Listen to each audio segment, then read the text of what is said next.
Hello guys, in this video I'm going to show you how to display the place name on the Earth 3D map application. But first of all, I just want to mention, please don't forget to subscribe to our channel, because at 100,000 subscribers we are going to show you our YouTube revenue statistics and growth strategy, how to make money online. So let's jump into it.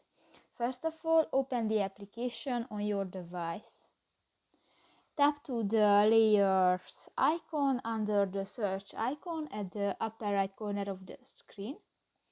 And here you can find the map detail section.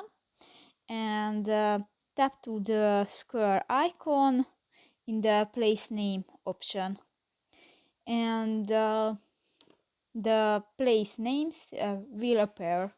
So that's pretty much it for this video, guys. See you in the next one. Bye bye.